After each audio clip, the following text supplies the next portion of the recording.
오늘 이어질 말씀은 이제 남유다 상류층의 타락상에 대한 경고의 말씀인데요. 쉽게 말씀드리면 어제 말씀은 이제 하나님만을 의지하지 않을 때 첫 번째, 두 번째, 세 번째 이제 심판이 하나님의 그 징계가 찾아온다 말씀을 주셨는데 하나님의 징계를 받게 된 가장 큰 원인을 제공한 자가 누구냐? 그게 바로 상류층이다. 지도층이라는 거죠.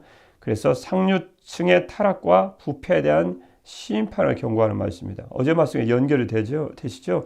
어제 말씀 하나님 의지하지 않은 자의 하나님의 징계를 말씀하시는데 그 징계의 가장 큰 원인이 누구냐는 거예요. 다 원인 제공자인데 가장 큰 원인을 제공자들은 역시 지도층이다. 상류층의 타락과 부패가 문제다. 거기에 대해서 주님은 엄중한 심판을 경고하고 계십니다. 그래서 오늘 하나님의 말씀은요. 남유다 상류층에 대한 심판의 경고입니다. 남유다 상류층의 타락상에 대한 심판의 경고 말씀입니다. 그에 대한 첫 번째 말씀이 무엇일까요? 오늘 말씀은 그대로 보도록 하겠습니다. 하나님의 나라와 그의 의를 먼저 구하는 삶을 살아야 합니다. 좀 더 길게 말씀드릴 필요가 있네요. 하나님께서는 불의한 삶을 반드시 심판하심을 기억하고 심판이 반드시 있다는 거죠. 그래서 영원한 하나님의 칭찬과 복이 임하는 하나님 나라와 그의 의를 하나님께서 기뻐하시고 하나님의 의롭게 여기시는 삶을 먼저 구하는 삶을 살기를 우리가 힘써야 된다. 13절 말씀, 첫 번째 말씀입니다. 본문 들어가야 되겠죠?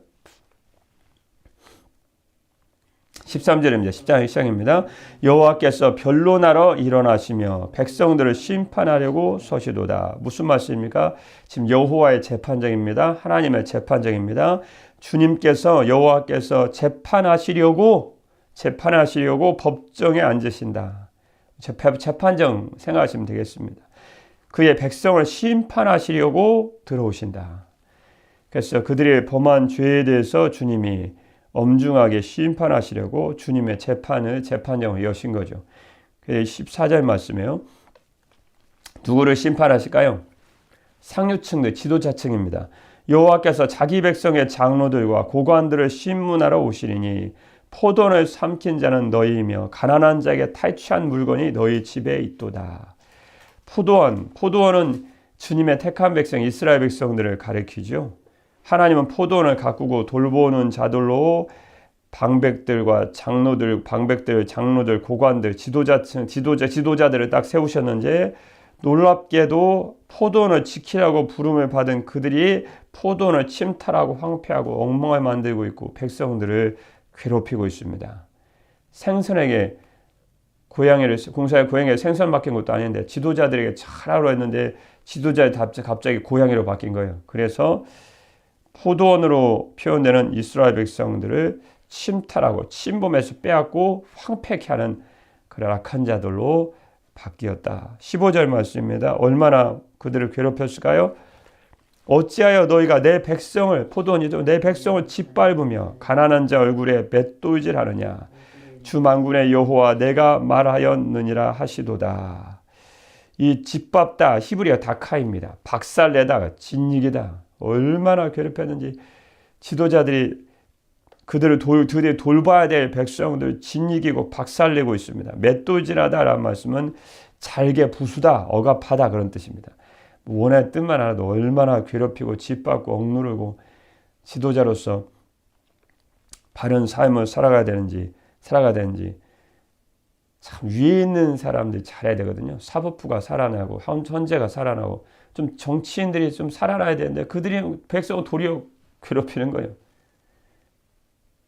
민주주의만 생각해도 민주주의는 원래 주권이 국민에게서 나지 않습니까? 저희들은 원래 민주주의가 아니라 신본주의로 살아가지만 가장 신본주의보다 한참 낮은 민주주의도 백성을 괴롭히지 말라는데 위에 있는 사람들이 뽑아놨더니 백성도 괴롭히는 것과 똑같은 상황입니다. 지금 뽑아놨더니 괴롭히는 거예요. 옳지 않죠. 이 당시에는 더 했다는 것입니다. 오늘날은 약과고 그 당시에는 박살내고 진이기고 짓밟고 자에게 부수고 억압하고 난리가 아니었다는 거죠. 그들에 대한 주님의 엄중한 심판. 그 정도로 오늘 말씀을 통해서 그 정도로 하나님으로부터의 권세를 부여받고 하나님으로부터 권력을 부여받으면 권력을 부여받은 자의 책임이 있다는 거죠. 밑에 있는 사람을 괴롭히라고 주신 게 아니고 잘 세워서 잘 살도록 하려고 사법부를 만들고 헌재를 만들고 정치인들을 뽑아놨는데 세워주셨는데 그들이 도리어 백성들을 괴롭힌다. 이건 하나님의 첫 번째 심판 대상입니다. 백성들 가만둬도 하나님이 심판하신다는 거예요. 우리는 민주주의, 모든 주권이 민주주의에 있다. 우리는 믿는 백성 그렇게 살지 않습니다. 우리는 하나님께서 모든 주권을 주셨다. 하나님의 권력과 권세를 주셨다. 우리는 훨씬 높은 믿음을 가지고 사는 사람들이거든요. 그러면 하나님을 두려워할 줄 알아야 되죠. 오늘 그 말씀입니다. 그래서 주님은 결국은 하나님께서는 불의한 삶을 반드시 심판하심을 기억하고 권력, 권세 괜히 가진 게 아니라 거기를 잘못 불렸다, 권세를 잘못 불렸다 그러면 하나님의 엄중한 심판이 더 큰 심판이 임한다. 그래서 결국 그 심판에 있으면 하나님의 심판에 있음을 기억하고 영원한 하나님의 칭찬과 복이 임하는 하나님의 나라와 그의 의를 먼저 구하는 삶을 살아가야 된다. 우리 자신을 위해 살아가면 이 땅을 살아가면 결국 하나님의 심판이 있을 수밖에 없으니까 결국 우리는 삶을 어떻게 해야 되죠? 하나님의 나라와 하나님께서 의롭게 여기시는 그런 삶을 추구하며 그런 삶을 살기를 힘써야 된다. 전도서 12장 14절 말씀 보시면 어느 말씀 통해서 분명하죠. 하나님은 모든 행위와 모든 은밀한 일을 선악간에 심판하시리라. 근데 누구부터 심판해요? 지도층들부터 하나님이 심판하시겠다는 거예요. 왜냐하면 그들에게 맡겨진 책임이 막중하기 때문에. 주님 말씀 기억하시죠? 많이 맡은 자에게는 많이 찾으실 것이라고. 하나님 권세를 주면 그 권세를 자기 마음대로 휘두르라고 주는 것이 아니고 밑에 힘없는 사람들을 잘 돌보고 세워주고 격려하고 도와주고 섬기고 불의하고 억울한 사람들을 신원하라고 주셨는데 그거 권세 자기를 왜 막 휘둘러 버리는 거예요. 거기에 대한 반드시 하나님의 심판이 있으니까 하나님의 나라와 의를 구하는 삶을 먼저 살아야 된다. 고린도후서 5장 10절 말씀입니다. 이는 우리가 다 반드시 그리스도의 심판대 앞에 나타나게 되어 각각 선악간에 그 몸으로 행한 것에 따라 받으려 함이라. 반드시 주님의 보좌 앞에 다 행한 대로 받게 되어 있다는 것입니다. 그래서 마태복음 6장 33절 말씀 주님이 우리가 이 땅을 살아갈 때 천국 시민의 법인 산상수훈에서 가장 핵심적인 말씀이죠.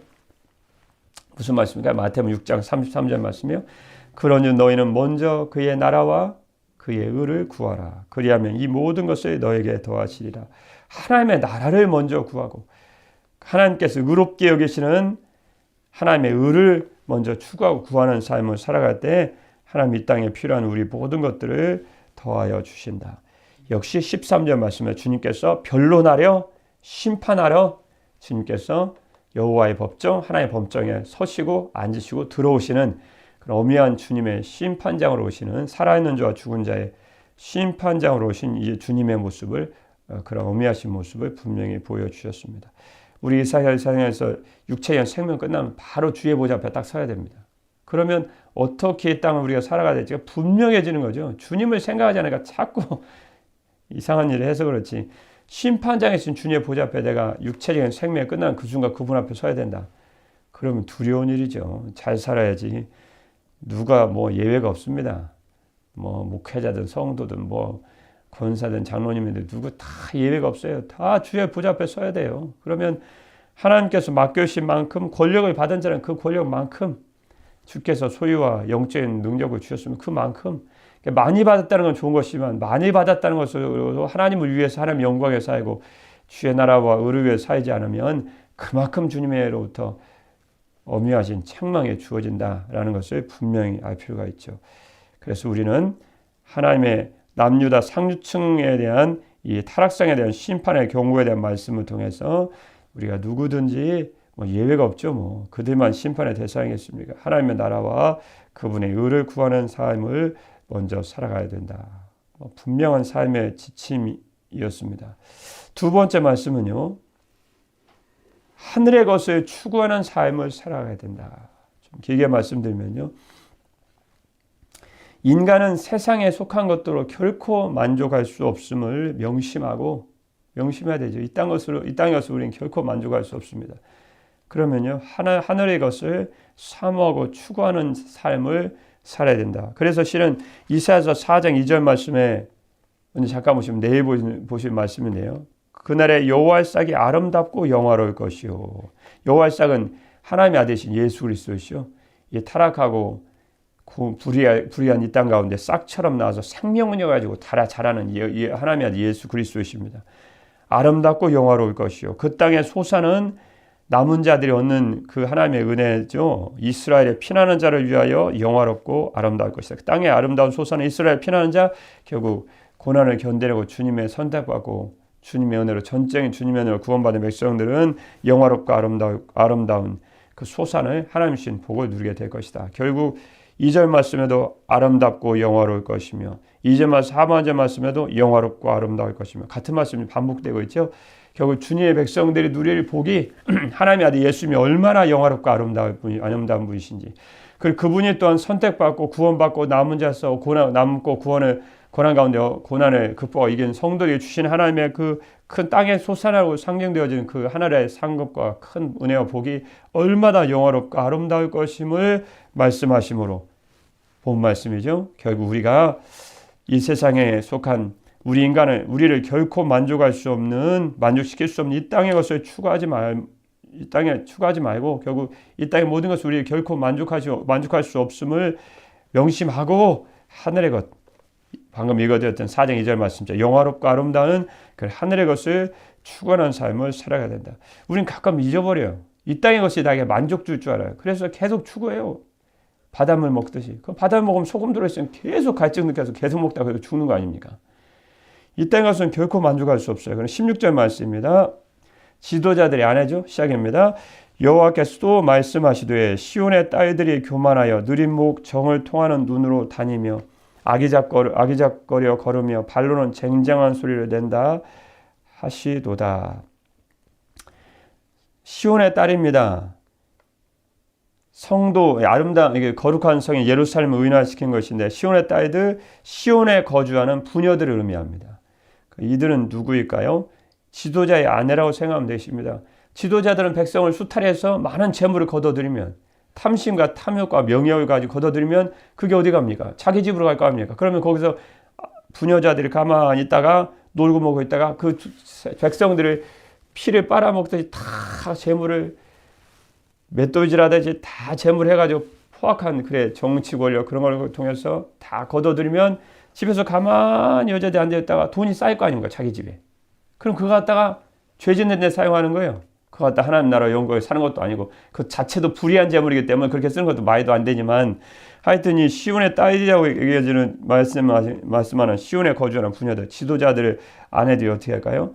16절 말씀이에요. 가만히 있다가 돈이 들어옵니다. 그러면 교만해서 느린 목이라는 것은 우리가 겸손하면 사람의 고개가 숙여지죠. 그런데 돈이 들어오니까요. 남편은 불의하고 아내는 정조를 지킬 생각도 없고 그래서 목을 느려 머리를 하늘 높이 쳐들은 그들의 교만한 마음을 지금 말씀하고 있습니다. 정을 통하는 눈이다. 정을 통하는 눈이는 참 우리 조심해야 돼요. 겉으로는 자기가 순결한 차입니다. 나같이 순결한 여인이니까. 근데 눈으로는 추파를 던집니다. 누군가를 유혹해서 죄 지으려고 하는 거죠. 그래서 남유다의 죄악상, 이 지도층의 아내들의 그런 죄악상을 정을 통한 눈이다라고 말씀하고 있습니다. 누가 예외가 있습니까? 거룩한 성도로 살아가겠지만 속에는 온통 음란한 마음을 가지고 살아간다면 우리도 똑같은 거죠. 뭐. 똑같은 거예요. 아기작거려 걸으며 잠깐 설명 필요해요. 설명드려야지 무슨 말씀인지 더 구체적으로 아실 수 있기 때문에 잠깐 설명을 드리고 있습니다.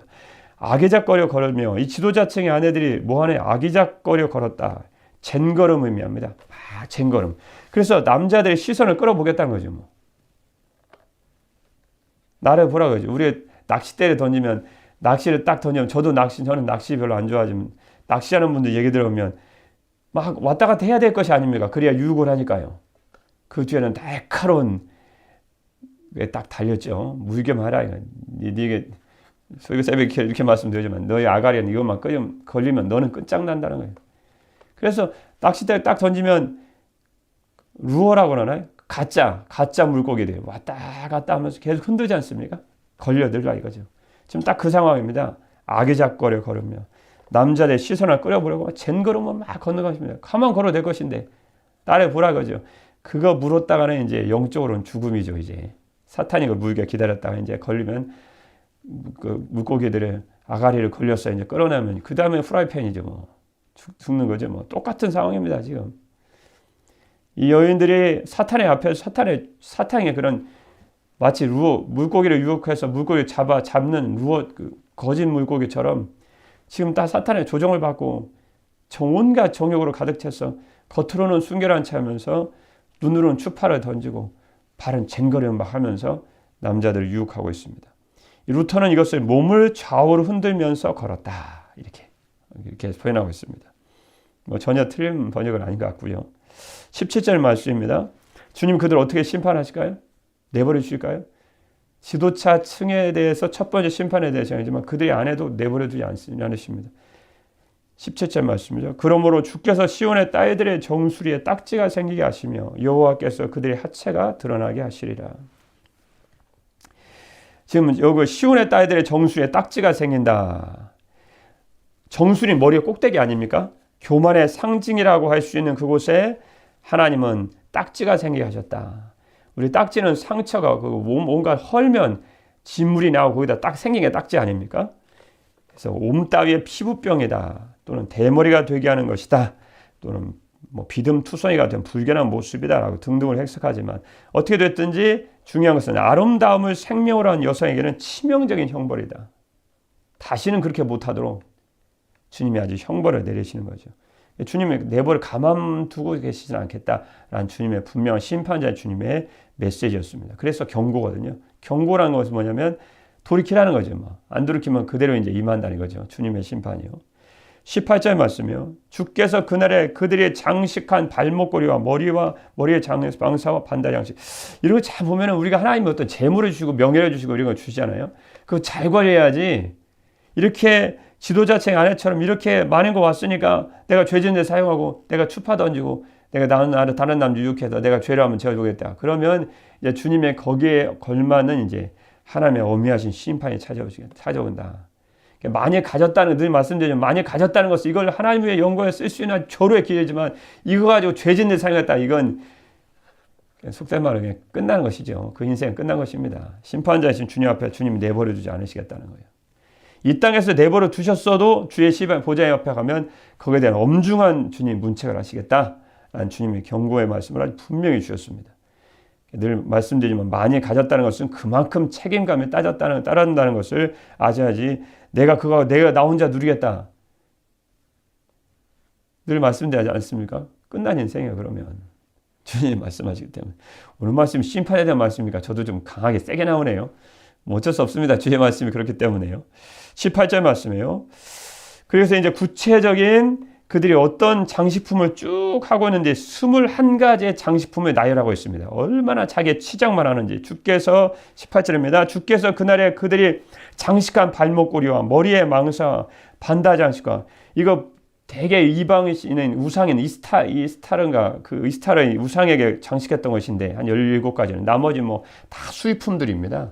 온갖 장식을 하는데 21가지 할 일이 없으니까 맨날 남편이 남의 거 뜯어오면 그거 갖다 온갖 치장만 하는 거예요. 발목걸이, 머리망사, 반달 장식 다들 정신들이 없습니다.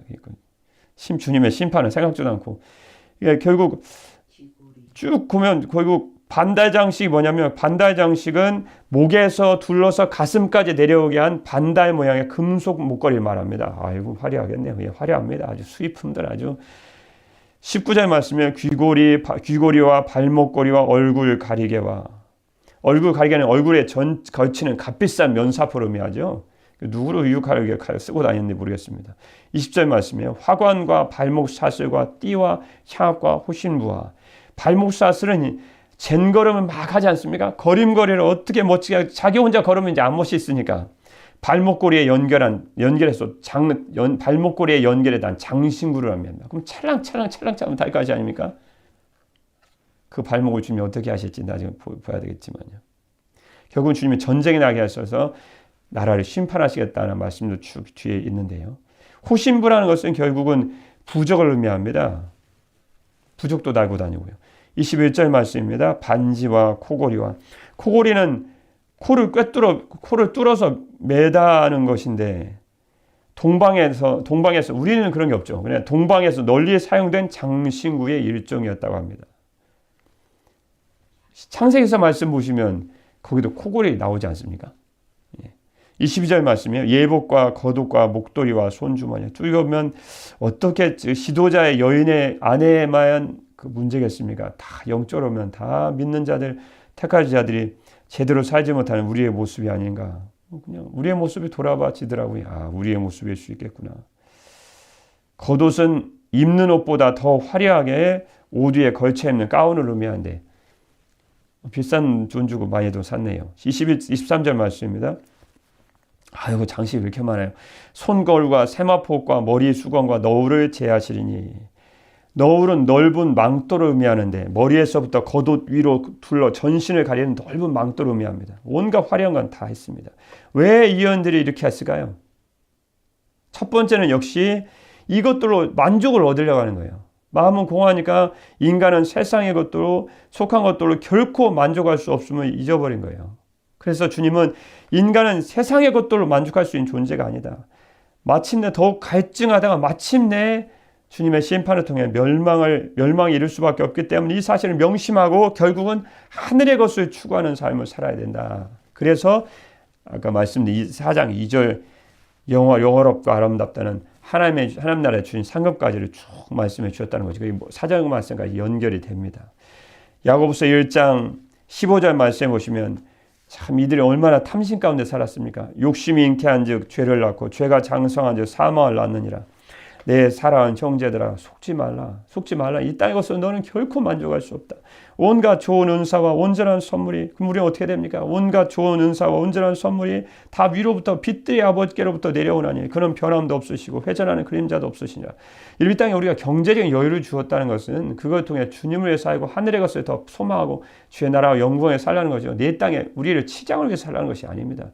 이들이 그렇게 살다가 결국 망해버렸거든요. 약 BC 150년 후에 전쟁을 통해 완전히 바벨론의 포로가 되어버립니다. 나중에 쭉 뒤에 말씀드리지만 24절 말씀은 그들이 이제 장식했던 게 완전히 하나님께서 부끄러움으로 다 바꿔 놓으시죠. 고린도후서 3장 5절 말씀이에요. 오직 우리의 만족은 오직 하나님으로부터 나느니라. 히브리서 11장 25절 말씀이에요. 왕의 아들로 살았지 않습니까? 그러나 믿음의 모세는 장성하여 바로의 공주의 아들이라 칭함받기를 거절하고 히브리서 11장 이어진 25절 말씀이요.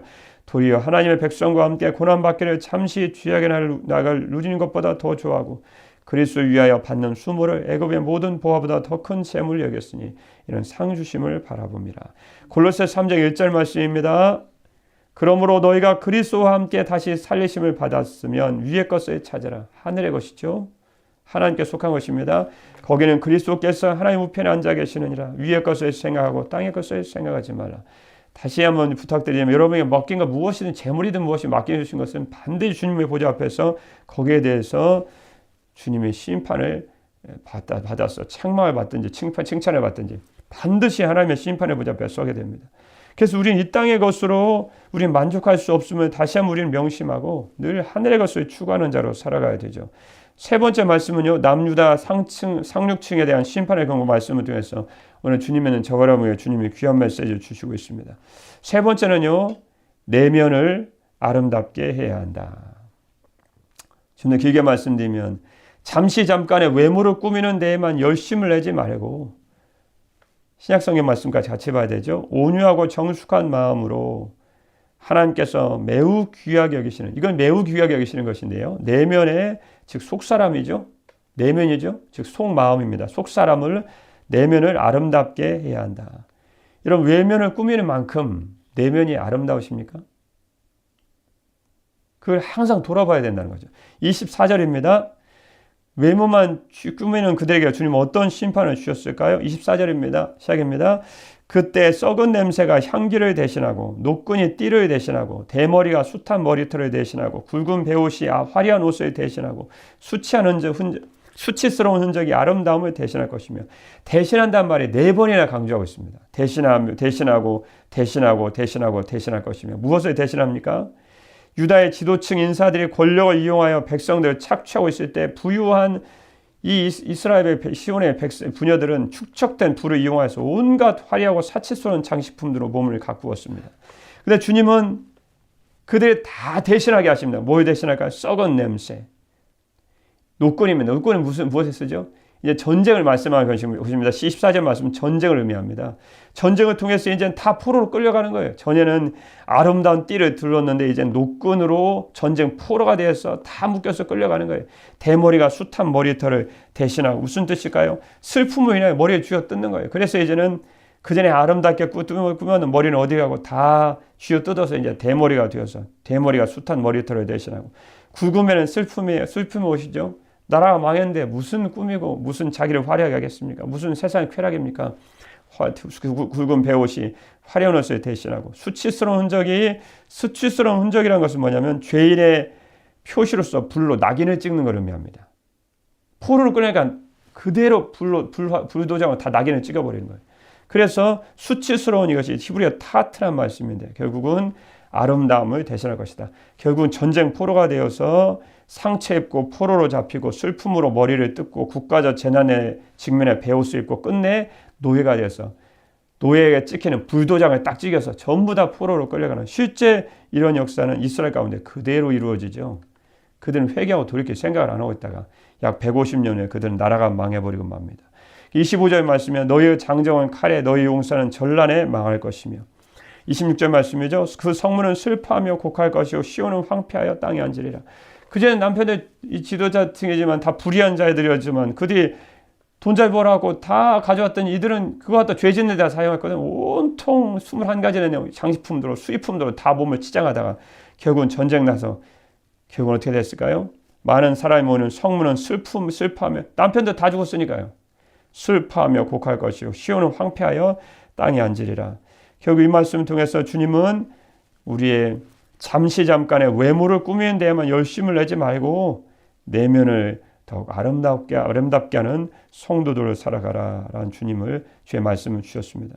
이에 대한 말씀 베드로 전서 3장 1절부터 나온 말씀인데 1절부터 4절까지 나온 말씀인데 새벽녘에 끝나고 시간 내시면 꼭 읽어보시기 바랍니다. 베드로 마지막 부분에 대한 말씀입니다. 결국은 여러분 모파상 잘 아시죠? 모파상인데 모파상의 묘비에는 이런 글자가 있었다고 합니다. 온갖 작품 잘 써서 많은 돈 버는 것으로 자기를 위해 치장하고 살았는데 모든 것을 갖고자 했지만 아무것도 갖지 못했다. 자기 인생을 그렇게 표현했습니다. 모파상에 죽기 전에 사람들에게 가장 많이 했던 말인데 자신의 묘비에 그 말이 쓰였다고 합니다. 모든 것을 갖고자 했지만 아무것도 갖지 못하는 불행한 인생으로 살아갔다. 결국 가진 것을 자신만을 위해 살면 이런 고백을 남길 수밖에 없겠죠. 오늘 이후로 저와 여러분은 하나님의 나라와 그의 의를 먼저 구하는 삶을 살고 하늘의 것을 추구하며 내면의 아름다움을 내면을 더욱 아름답게 단장하심으로 여러분을 영원한 구원으로 부르신 하나님 한 분만의 마음을 크게 기쁘시게 하고 장차 임하는 하나님의 나라에서 다시 오실 주님께서 주시는 큰 칭찬과 상과 영광을 모두 다 받아 누리는 존귀하고 영광스러운 주의 백성들로 이 땅을 살아가시기를 우리 예수님의 이름으로 축복합니다. 기도하겠습니다. 그런즉 너희는 먼저 그의 나라와 그의 의를 구하라. 그리하면 이 모든 것을 너에게 더하시리라. 사랑의 우리 주 하나님 아버지 속사람을 아름답게 하게 하 주옵소서. 하나님 나라와 그의 의를 추구하며 하늘의 것을 더욱 사모하고 살아가게 하 주옵소서. 장차 오실 주님, 다시 올 주님께로부터 주어진 큰 칭찬과 영광과 존귀한 모두 다 받아 누리는 존귀한 주의 백성들이 이 땅을 살아갈 수 있도록 축복하여 주옵소서. 하나님 나라에 우리의 영원한 소망이 있음을 다시 한번 고백드리며 오늘도 살아계신 주 예수 그리스도의 이름으로 기도드립니다. 아멘.